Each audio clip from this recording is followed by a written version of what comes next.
Okay, so I'm starting part three. After we found out about the tumor, what type of tumor it was, I was just focusing on my recovery and said, okay, let me just focus on walking. That's all I can control. And after being in the facility for 16 days, I was checked out, went back to Matt's parents' house.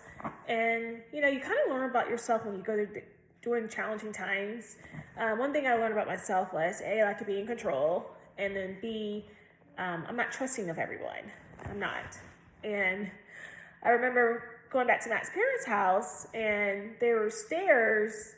His parents was having some renovations going in their home, and there were stairs to go in their basement.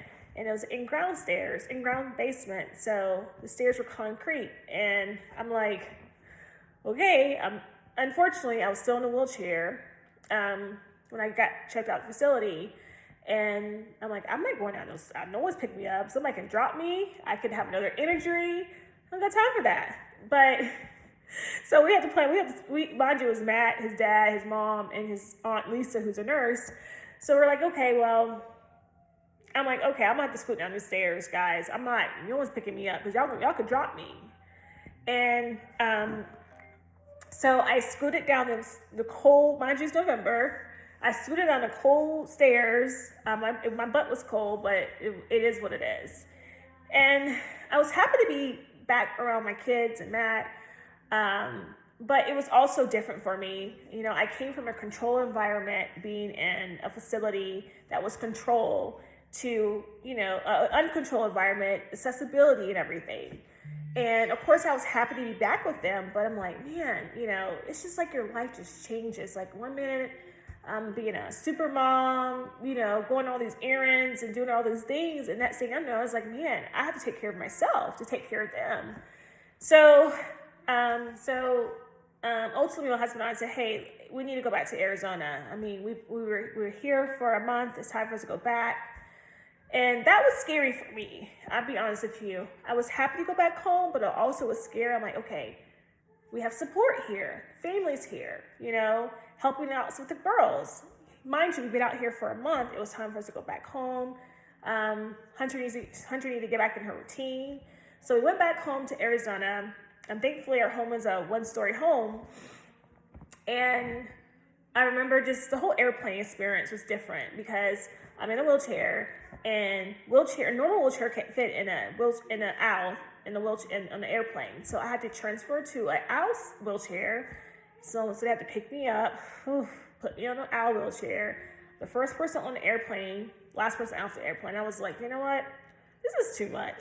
I am not getting on an airplane again until I'm walking again, because it was just so much for me. It was overwhelming for me.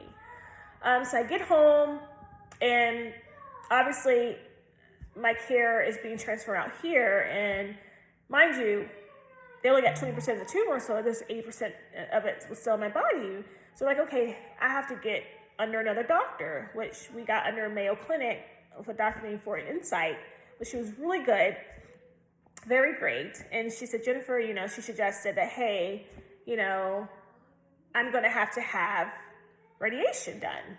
And, there's some regrets I had. I'm like, man, if I would have just, listen to my body more and say, hey, let me go have this MRI. Mind you, I was scared to have the MRI because I was like, I'm afraid to have it. I'm claustrophobic and all these things, all the excuses I made.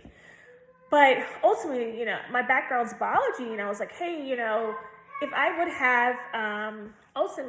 have just listened to my body early and had it checked out, is a reason why this tumor mutated to stage 4. And she was like, because the possibility it could have. We don't know. There's a lot of what ifs. We don't know. So I had to have radiation for 6 weeks. And the combination with radiation for 6 weeks, I had to take a chemo pill at home. And so for 6 weeks, Matt took me to Mayo Clinic, which is about 30-45 minutes from where we live, to have radiation. It was probably for 7-8 minutes. And when I was on the table, I remember I was just listening to, worship music. Maverick City was my favorite. I would just listen to Evolution worship. I would just listen to them. And that was my go-to music while I was going through this whole process. And I remember the first day I had radiation, the end of January of 2023. And I remember being at the table and I'm just like, got on the table, it was higher up. And I remember when I got off the table, I was like, my legs feel different. You know, I don't know what it is, it feels different. And I think the next day I had radiation. I mean, I had therapy. And I was walking and I'm like, my legs, they felt so much weaker. Like it was completely like night and day. And my doctor said, hey, Jennifer, you know, what we're doing to your spinal cord and the radiation is going to make your legs weaker. You know, I didn't think it would make it weaker like that, but it completely like wiped me out. My legs were weaker. Like I barely could walk. Really, pretty much I wasn't walking. So I'm going to stop right there and I will continue part 4 sometime next week. All right. Thank you.